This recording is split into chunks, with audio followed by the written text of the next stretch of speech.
Hello people of the internet, my name is Aiden and welcome back to Kerbal Space Program. Last time we returned once again to the moon, where we flew over it incredibly close as we could get on a sea level altimeter of about 5 kilometers, which as it turns out is very scarily close. Thankfully not quite as close as this chap right here you see, but still close enough to give me quite a shock. I got through quite a few pair of underpants in the last episode.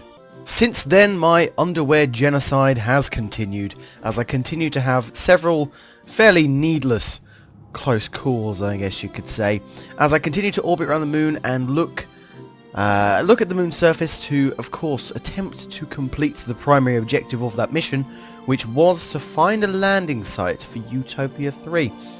I discovered that by zooming out a bit from the spacecraft, you could lean backwards and be able to run the camera or your view sight along the ground to be able to see how flat, because of course when you're looking at the moon from altitude, it doesn't matter how close you get, if you're looking straight down on it, a slope can appear incredibly flat, and then when you're going down to land on it, well, suddenly it's a bloody 30-degree slope, which isn't ideal. But after a while we concluded that the best way to go about this business is to just get out there and try and land. This is the whole idea of probe-based missions. So to this end I ran through a couple more test landings of the Utopia 3, the landing craft, with mixed success.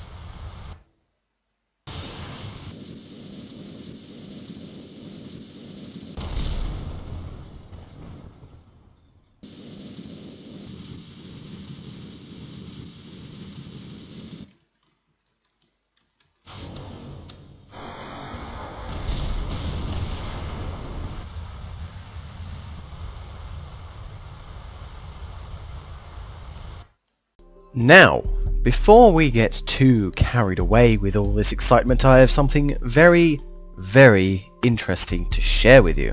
You may remember from a few years ago a little mod called the ISA Mapsat. It was very good. It allowed you to draw maps of the different bodies in Kerbal Space Program, and it was a very widely used mod and lots of people used it. It was very popular. But strangely the developer just disappeared into thin air and nobody really knows what happened to them. A couple of other people tried to pick up the project, but it never really happened and the mod kind of faded into obscurity. Now, I was on the forums the other night, the KSP forums, and I found something rather interesting. A little mod called Scansat, which was, from what I can work out, was just some guy who thought, oh, that would be quite cool, let's do that. And it looks quite good. So yes, this mod adds mapping technology, basically. I believe the parts are done by a different person, but they are very cool and very well done. And I think they do fit the aesthetic quite well. So I only have this one part, which is the radar altimetry sensor, which allows you to just take the altitude of terrain, which is all you need, and build a map out of it. And here we are. Here is the mapping UI that you get. I currently have no data, but in order to get some data we want to go into a polar orbit. To do this I'm using this new launch system that I have here, just solid rocket booster and then this liquid booster here, and then another one underneath there. I've had a couple of other successful launches with that, as you can see here. I began to set up a proper communication satellite network, and I found that this rocket does work quite well. However, I don't really know if it's going to go into a polar orbit, but we shall see. 5, 4, 3, 2, 1. Nope. Lift off. Lift off. There we go. So this rocket is considerably cheaper than any other one that I've built, and I feel like it works a lot better than the other small weightlifters that I've built, because it uses this solid rocket booster here. I think, when was it? A couple of days ago, I don't know when this video will go up, but a couple of days ago I watched the Vega launch, which is a European Space Agency rocket, and that actually uses 2 stages of solid rocket booster. The bottom one is at SRB, and so is the second stage, and only once you get up into the orbital stage is it actually a liquid fueled rocket. But I'm not quite sure I trust myself with building a rocket entirely made out of SRBs quite yet. It requires some precise engineering to get rockets to burn out at specific times and such forth. So after the first stage we do go to a liquid fueled engine. Now, to get a good map of the entire planet, we of course want to go southward into a polar orbit, or northward, it wouldn't really matter, but you generally want to be going out over the ocean, in which case we want to go south. This means that when you're going round in your orbit, the planet will be rotating underneath you, so every time you orbit, you go over a different bit of land, whereas if you're on the equatorial, you just go over the same bit of land over and over and over and over and over and over and over again, as we saw on the moon with the Utopia 2. You know, we were coming back to the same mountains, and the inclination of the orbit was causing us to come back to a... Oh god! Separate! Throttle up! Ignition! Ignition of second stage confirmed. Oh my word. So yeah, the inclination of the orbits around the moon was causing us to come back to a very, very slightly different part of the moon. And I did actually find now that I came back on the other side of the large canyon that is just there. Whereas before we were going to the north of it, I then started to come to the south of it. Now if we're going to a polar orbit, that means that every time we go around the planet, a totally different part of the surface will be underneath us, enabling us to survey the entire surface over time. Now getting into a southerly orbit is a bit more tricky. You see, when you're going directly east and just going into an equatorial orbit, you are retaining the rotational speed of Kerbin. So you'll see here, the orbit prograde is way over there. Right, this is because Kerbin is rotating eastward, right, and you retain that velocity, and as you go up you just sort of add to it to get into orbit. Going into a polar orbit means you have to cancel that out entirely, especially if you want to be perfectly polar. So potentially we want to actually tip over an awful lot more, which currently isn't really what we're doing. But we are going south, as you can see here. We're several kilometers south of the launch site there. Perhaps not far enough. Right, we're up to nearly 30 kilometers at this time, and we're just about to run out of fuel under here. When we reach 30 kilometers, I am going to separate the fairings. There they are. Separating. There we go. Second stage, burnout, separation, and then we have this little tank with the very small Rockomax engine on it, which should, I hope, be able to get us into orbit. The way it goes, as long as we can get above the atmosphere, we then have 2 of these little radial RCS tanks here on the actual probe itself, so we will be able to adjust our orbit using them. And that's 2 of them, so that's probably plenty of Delta V. Running low on fuel a little bit here. This is a bit scary. Might be quite close as far as thing goes. Oh. Okay. Now, I think I want to go to about 200 kilometers. There we go. That was final stage burnout, and we are in some sort of orbit going southward. Ah, yes. Separating the space probe from service module, I guess, would that count as a service module? I don't know. Whatever. Separation. There it is. Separation confirmed. We are on our own. Now we do have to be careful with this spacecraft because solar panels are only on one side because we didn't have much space on the other side. So that won't matter when we're not focusing on this spacecraft, but when we are, we have to make sure that they're always pointing towards the sun. The atmosphere now holds no bounds over us, and our solar panels are indeed pointing towards the sun there. In that small burn there, we used just under 2 units of fuel, which really is not a lot. We can more or less go anywhere we want with this monopropellant, I think. I'm quite proud of this little probe. It's nice and compact, and now, if we look at this, now we are outside of the atmosphere. We can open that. And look at this. Oh, there it goes. Ah, that's cool. Yep, here we go. So we can actually see the periaps and apoaps projected over the map, and that is now scanning. I'll have to wait a little bit longer to actually see how this goes. Oh. Oh. Bollocks. I left the game running while I went over to the shop and bought a loaf of bread, and well, it the worst happened. Oh, damn it. Well, I left it pointing away from the sun, so that's not going to map anything until at least half a year from now. Oh, crap. Well, that's a lost mission, isn't it? No.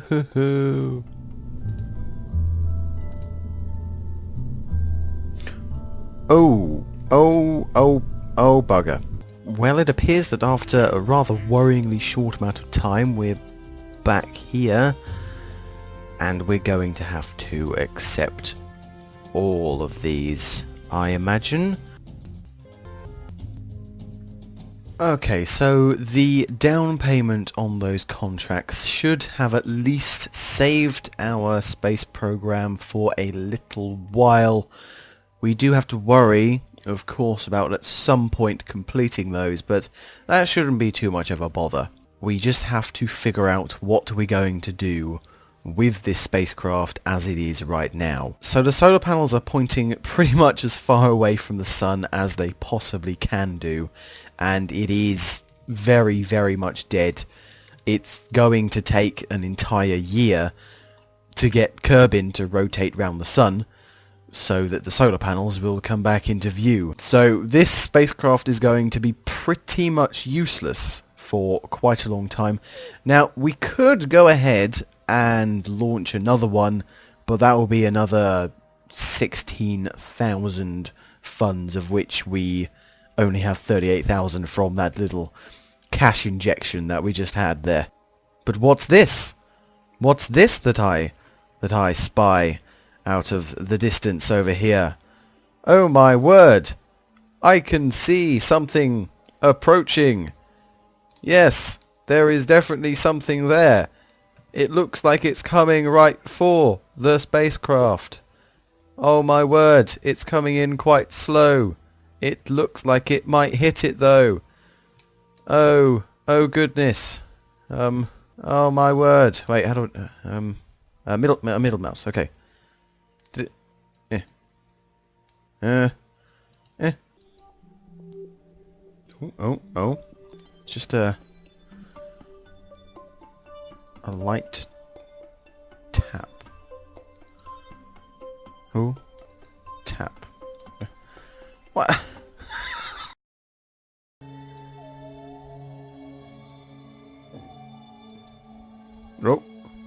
Oh. Wait. We have had a small collision with an unknown object, and now the spacecraft is rotating. More of these objects are expected. Oh. Ooh. Is it gonna work? Is it gonna work? Okay. If we rotate. Other way. Oh shit. Oh, but it's gonna rotate round. We have absolutely no idea where they came from, but it appears that the spacecraft has been rescued, as you can see here. There you go, look! It's a miracle!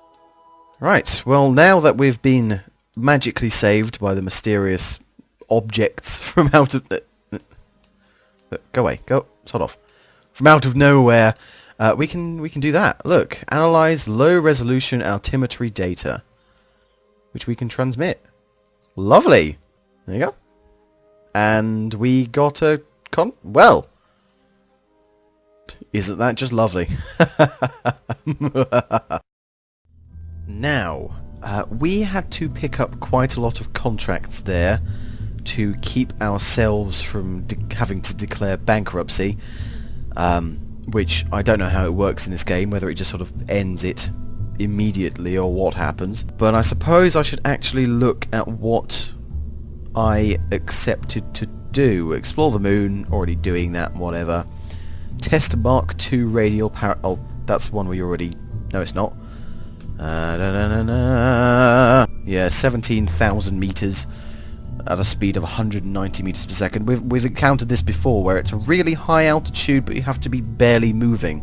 But then we do have some other interesting ones. So we have this test basic jet engine in flight over Kerbin, testing a Mark 16 XL parachute in flight over Kerbin, and testing a small gear bay splashed down at Kerbin. So it would seem that we have a bit of a project to be looking forward to then.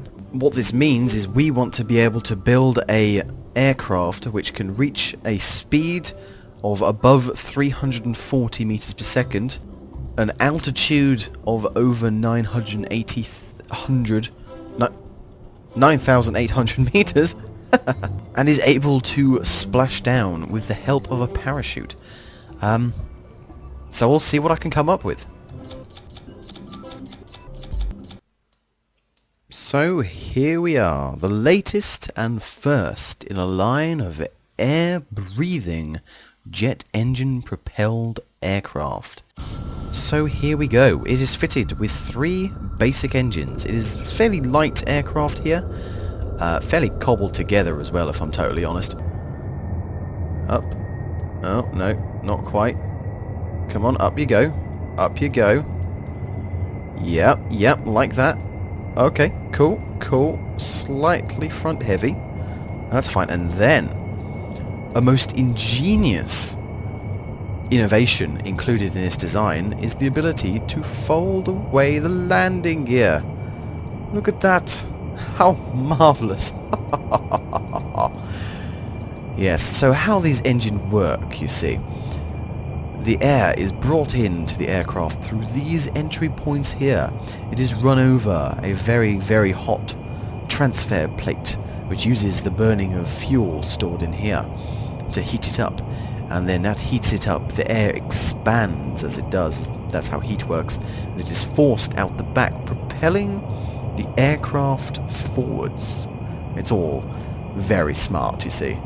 Now, we have to reach a speed of 340 meters per second within the altitude ranges of 560 meters, 5,600 meters, and 6,800 meters. We're already going more than half that speed. Now, the parachute, we have to be quite a considerable amount higher and actually moving a lot faster. So that could become a little bit problematic. But we shall see. We shall see. I know that we shall certainly get 2 of the contracts on this one. By jingo, it wasn't even throttled all the way up. My word. Here we come. We're probably going to reach the right altitude and speed at roughly the right time here. Just a few more meters per second to go. There we are. Okay, we're in. And now what we have to do is run test, like that. Did it work? It did. It did work indeed. There you go. Test basic jet engine. Next we have to reach an altitude of 9,000 meters and a speed of 480 meters per second, which, as I say, could be problematic. And then we have to fire a parachute, which will be interesting at that speed and that altitude with such a complicated aircraft. Intake air is dropping dramatically. That's worrying, but we are within the altitude now. And I'm going to level off a bit, and then we shall reach 480 meters per second very soon. There it is. There it is. I'm going to fire that parachute. Okay, we did that, but now we have a parachute there. And it's stuck within us.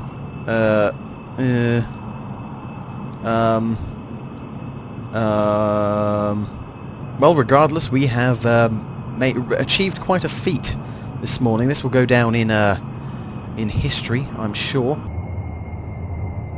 Under 5,000 meters here. We're in a steep dive.